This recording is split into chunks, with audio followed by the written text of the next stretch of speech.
So viewers, எங்களோட எல்லா எபிசோடுமே உங்களுக்கு up to date episode by episode பார்க்குறதுக்கு please subscribe to Home Movie makers.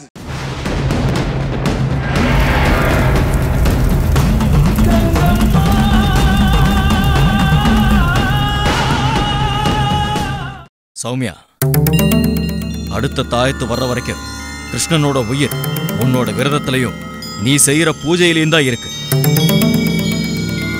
எண்ணி 48 நாட்கள் நீ தொடர்ந்து பூஜையில இருக்கணும். லலிதாம்பாவுக்கு தினசரி விளக்கு போடணும். எக்காரணத்தை கொண்டும் நீயும் கிருஷ்ணனும் சேர்ந்திருக்க கூடாது. ரொம்ப கடுமையான விரதம் அனுஷ்டிக்கணும். இல்லன்னா கிருஷ்ணனோட உயிருக்கு ஆபத்து வந்து சேர்ந்துரும்.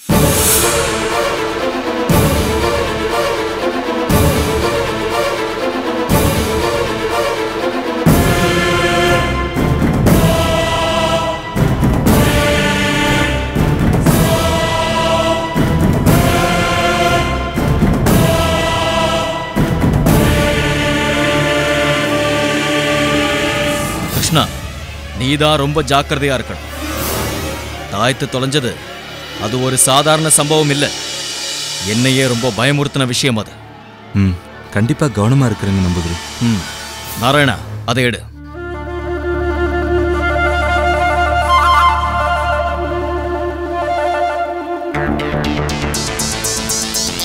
ஜமீன்தார் ஐயா, இதுக்கு பேரு நாகதாளி வேறு. இது மட்டும் ஒரு வீட்டை சுத்தி இருந்தா நாகங்கள் அண்டாது. இதை உங்க ஜமீன் பங்களாவை சுத்தி கட்டி வைங்க. குறைஞ்சபட்சம் இது நாகம்மா கிட்ட இருந்து கிருஷ்ணனை பாதுகாக்கும். அதுக்கும் மேல கிருஷ்ணனோட உயிரை சௌமியாவோட விரதத்துல தான் இருக்கு.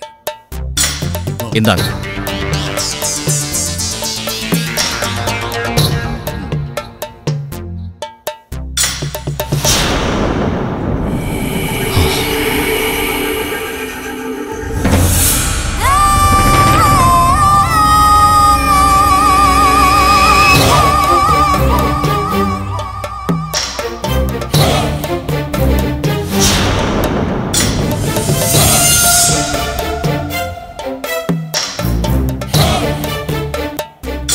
யார் இந்த பையன்? இதுக்கு முன்னாடி நான் பார்த்ததே இல்லையே. நம்புதிரி, அவன் என்னுடைய 2வது பையன். பேரு ஜெயசிம்ம. கொஞ்ச நாள் வெளியூர்ல இருந்தா, இப்பதான் திரும்பி வந்திருக்கான்.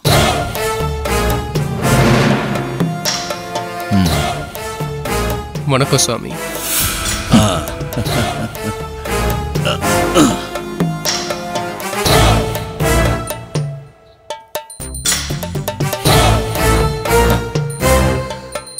ஜெயசிம்மன் நல்ல கூரான நாசி, பெரிய புத்திசாலி.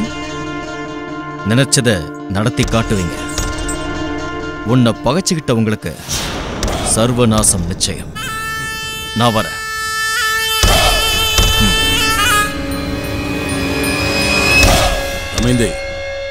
அமைந்தே, இத கொஞ்சம் கொஞ்சமா எடுத்து மஞ்சள் துணியில முடிச்சு போட்டு வீட்டோட 4 மூலையிலையும் கட்டு. முக்கியமா முன் வாசல்ல கட்டு. என்ன புரிஞ்சுதா? வா கிருஷ்ணா.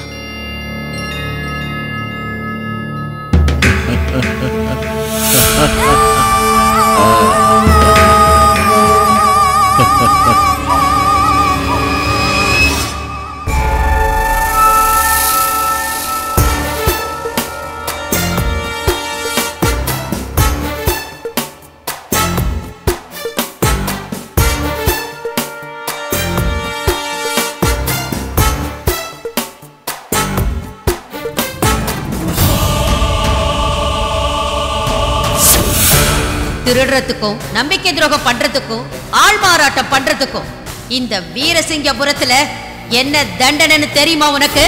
உக்கிரபாண்டி, திருடின இவன் கையை எடுத்துரு.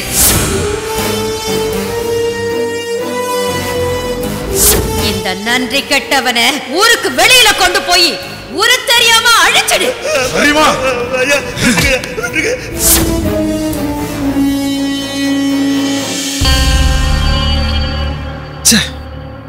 சரியான காட்டு மிராண்டி குடும்பத்துல வந்து மாட்டிக்கிட்டமே. இந்த வீட்டுல ஒரு நாள் கிடக்கிறதுக்குள்ள உயிர் போய் உயிர் வருது. ஆனா இந்த அபி எந்த கவலையும் இல்லாம தூங்கிட்டு இருக்கா. என்னால் அப்படி இருக்க முடியாதுப்பா. இங்கேருந்து தப்பிக்கிறதுக்கான எல்லா ஏற்பாடையும் செய்யணும். ஒரு சின்ன கேப் கிடைச்சாலும் அபியை கூட்டிட்டு சிலையை தூக்கிட்டு எஸ்கேப் ஆயிடணும். இங்கேருந்து எப்படி எஸ்கேப் ஆகிறது? கார் எடுத்துட்டு போக முடியாது. வண்டியை ஸ்டார்ட் பண்ணி வெளியே போகிறதுக்குள்ள வீட்டில் இருக்கிறவங்களுக்கு விஷயம் தெரிஞ்சிடும். வண்டியை விட்டுட்டு தான் போகணும். வண்டியை விட்டுட்டு போனால் வண்டி நம்பரை வச்சு நம்ம அட்ரஸை கண்டுபிடிச்சிருவாங்களே. வீட்டுக்கு தேடி வந்துடுவாங்க. என்ன பண்ணுறது?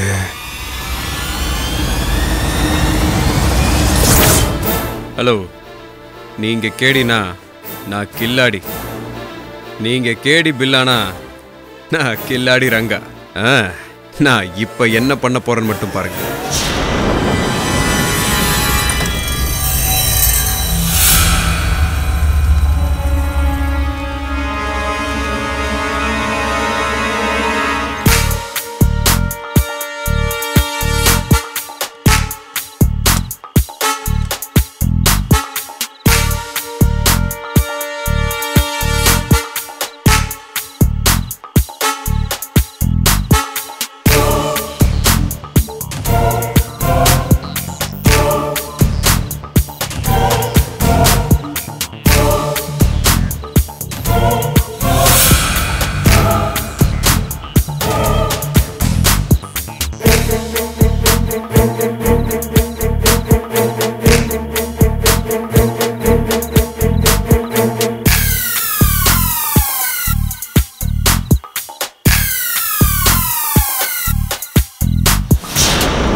அபி, நீதானா? இங்க என்ன சிவா பண்ணிட்டு இருக்கீங்க? தூங்கலையா? தூக்கமா? இந்த வீட்ல இருந்து தப்பிச்சு போற வரைக்கும் எனக்கு தூக்கமே கிடையாது. ஆமா, நீ எப்படி எந்த கவலையும் இல்லாம தூங்குற?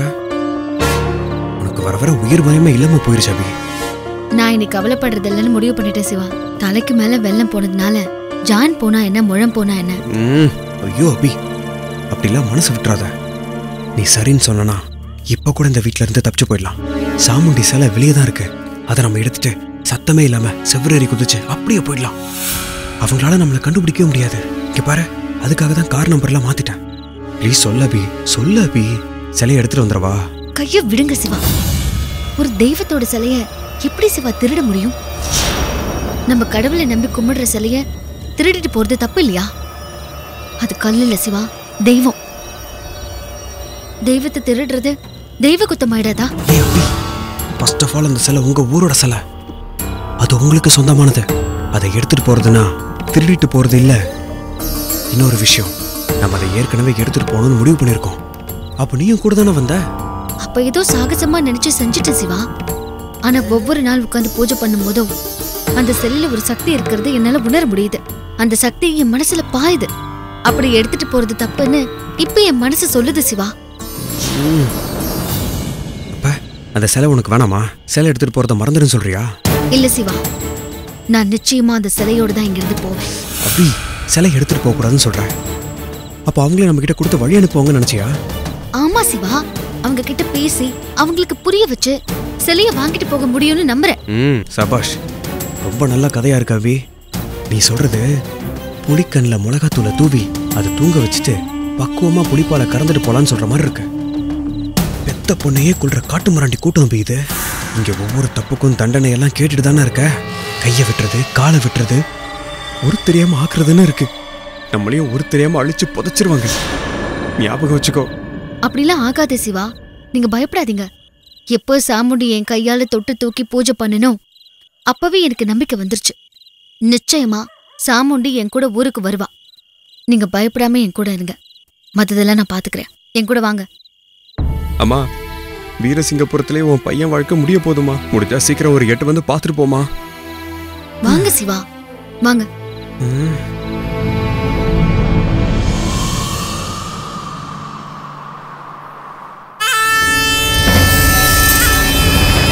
அண்ணே, நீங்க பறிச்சுட்டு வர சொன்ன செயின் தாய்த்தோம்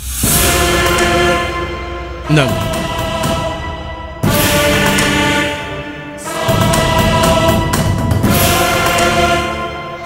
அண்ணே, என்னண்ணே செயினை என்கிட்ட கொடுக்குறீங்க? எனக்கு இந்த தாயத்து போதும் சண்முகம். செயினை நீயே வச்சுக்க. அண்ணே, நான் செஞ்சது சின்ன வேலைண்ணே. எதுக்கண்ணே இதுக்கு போய் இவ்வளோ பெரிய பொருளை கொடுக்குறீங்க? நாம் என்ன இந்த ஒரு வேலையோட நிப்பாட்ட போகிறோம்? நாம் செய்ய வேண்டிய வேலை இன்னும் நிறைய இருக்கு. அதுக்கு இந்த செயினை அச்சாரமாக வச்சுக்க. அண்ணே, எனக்கு ஒரு விஷயம் மட்டும் புரியலண்ணே. இந்த தாயத்து உங்க அண்ணன் கிருஷ்ணனுடைய உயிர் சம்பந்தப்பட்டது. இதை பறிக்க சொல்லிட்டீங்களே, கிருஷ்ணன் உயிரோட விளையாடலாமா? நான் இந்த வேலையை செய்யறதால கிருஷ்ணாவோட உயிருக்கு ஒரு நாள் ஆபத்து தான். அதுல இருந்து அவன் தப்பிக்கிறதுக்கான வழியை நம்பூதிரி சொல்லி கொடுத்துருவாரு. அவன் நிச்சயம் பத்திரமா இருப்பான் தெரிஞ்சுதான் இந்த வேலையில இறங்கியிருக்கேன். நான் மட்டும் இந்த வேலையை செய்யாம போனா எங்க ஜமீனோட மொத்த கௌரவத்துக்கும் ஆபத்து. என்னண்ணே, ரொம்ப பெரிய விஷயமா சொல்றீங்க? நான் இதை பண்ணாம இருந்து அவனுக்கும் சௌமியாவுக்கும் சாந்தி முகூர்த்தம் நடந்துச்சுன்னா அந்த சௌமியா கன்ஃபார்மா கிருஷ்ணாவோட பொண்டாட்டி ஆயிடுவா. அதுக்கப்புறம் அவளோட இடம் எங்க வீட்டில் ரொம்ப ஸ்ட்ராங் ஆயிடும். அப்படி ஒன்று நடந்துடக்கூடாதுன்னு தான் இந்த வேலையை பண்ணுனேன். இப்போ நான் முடிவு பண்ண மாதிரி சாந்தி முகூர்த்தம் 48 நாள் தள்ளி போயிருக்கேன். இந்த 48 நாள் போதும் அவளை எங்க வீட்டை விட்டு துரத்துறதுக்கு. அண்ணே, இந்த தாயத்தை மட்டும் அர்த்தத்தோட சொல்லியிருக்கலாம்ல, ஈஸியா பண்ணிருப்பேன்ல. செயின் அறக்கிறதுக்கு எவ்வளவு போறான்னு தெரியுமா? ஐயோ, கிருஷ்ணனை நல்லா போட்டு அடிச்சிட்டாரு. நாம எதை செய்யறோமோ அதை டைரக்டா பண்ணக்கூடாது சண்முகம். நீ டைரக்டா தாயத்தை பறிச்சுட்டு போயிருந்தீங்கன்னா அது ஒரு ஆசாமியோட வேலைன்னு சாதாரணமா போயிருக்கும். நீ செயினை பறிக்க போன, ஆனா தாயத்தை காணாம போயிருக்குன்றப்பதான் அது அந்த கங்கம்மாவோட வேலையோன்னு குழப்பம் வரும். அந்த குழப்பம்தான் எனக்கு முக்கியம். நான் இந்த தாயத்தை போய் திரும்ப கட்டிட்டா என் அண்ணனோட பிரச்சனை சரியாயிடும். ஆனா அந்த குழப்பம் 48 நாள் சாந்தி முகூர்த்தம் நடக்கக்கூடாதுங்கிறது கன்ஃபார்ம் ஆயிடும். நாம பண்ற தந்திரம் யாரும் கண்டுபிடிக்க முடியாதபடி ரகசியமா இருக்கணும். அதான் இந்த ஜெயசிம்மனோட ஸ்டைல். இப்போதானே என் கூட சேர்ந்து வேலை பண்ண ஆரம்பிச்சிருக்க. ஓப்போ இன்னும் நிறைய கத்துப்ப. நீ போ. வரண்ணே.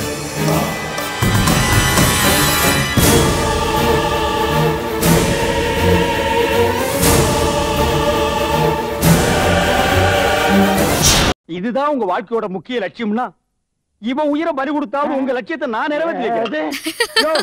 யார்கிட்ட கேட்டியா ஏன் உயிரை பலி கொடுக்க போற? ஏதாவது ஒரு அடையாளம் இருக்காடா?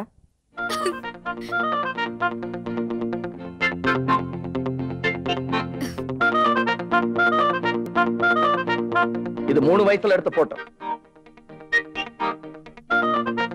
இந்த பொண்ணு இப்ப எப்படி இருப்பான்னு கண்டுபிடிக்கிறதுக்கு ஒரு வழி சொல்லணும். கவலைப்படாதீங்க. சிங்காரவேலன் படமும் நம்ம கதை மாதிரியே இருக்கே. அவர்ட்ட இந்த போட்டோவை கொடுத்தா கமலஹாசனும் நம்மள மாதிரியே சின்ன வயசு போட்டோவை வச்சுக்கிட்டு தான் குஷ்புவை தேடிட்டு இருக்காரு. இந்த போட்டோவை கம்ப்யூட்டர் சென்டர்ல கொடுத்தோம்னா அப்படியே இந்த பொண்ணு இப்ப எப்படி இருக்குன்னு பெருசு பண்ணி காட்டிடுவான். ஓகே, பாரு. இப்போ 10 வயசுல எப்படி இருக்கும், 12 வயசுல எப்படி இருக்கும்? கொஞ்சம் ட்ரெஸ் போட்டு காட்டிருங்க சார். இவங்க கண்ணுங்கெல்லாம் சரியில்லை. ஏன்பா அதுக்கு தானே வந்தது? தெரியுமே. ட்ரெஸ்ஸோடையும் நல்லாவே இருக்கு.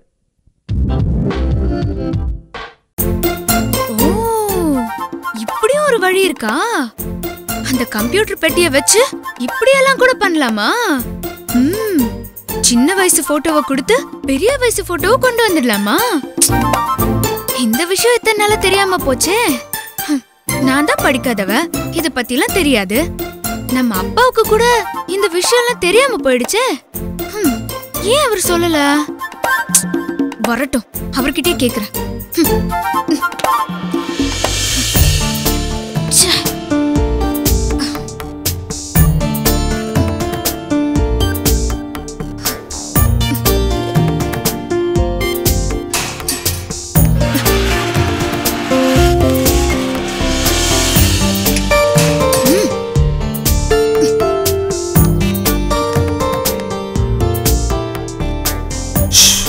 பாப்பா என்ன வெயில், நெருப்பள்ளி தலையில கொட்டின மாதிரி இருக்கு. கௌரி, குடிக்க கொஞ்சம் தண்ணி கொடுமா.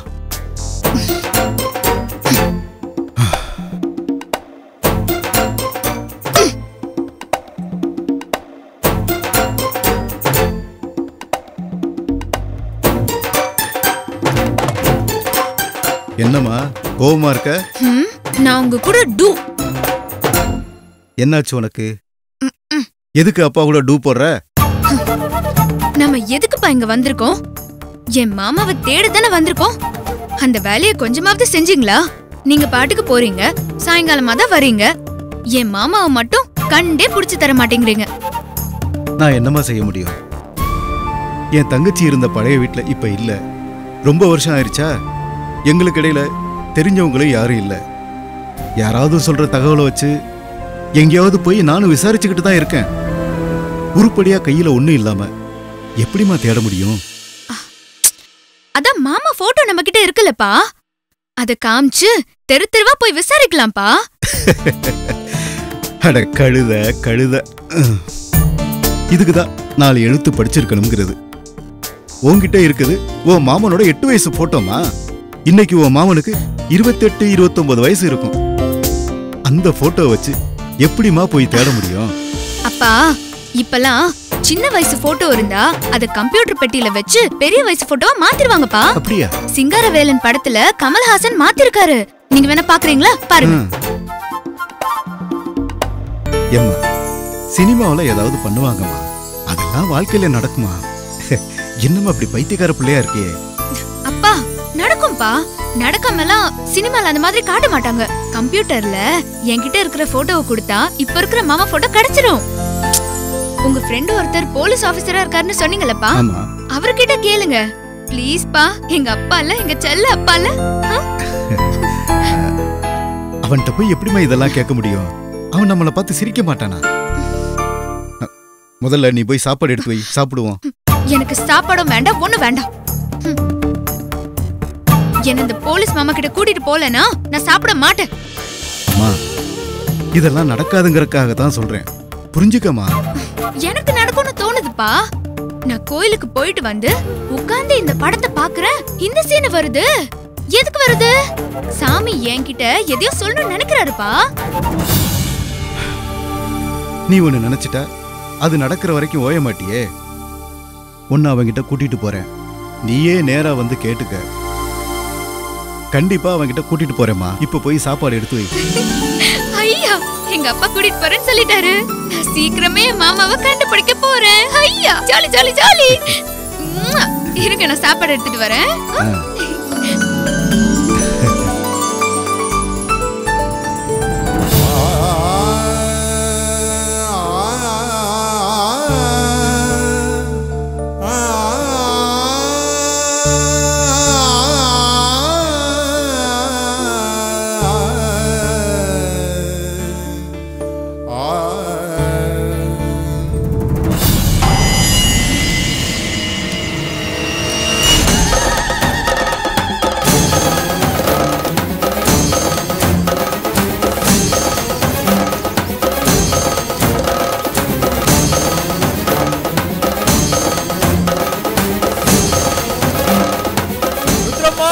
ருத்ரம்மா, ருத்ரம்மா, ருத்ரம்மா, ருத்ரம்மா, ருத்ரம்மா, ருத்ரம்மா, ருத்ரம்மா, ருத்ரம்மா, ருத்ரம்மா, ருத்ரம்மா, ருத்ரம்மா.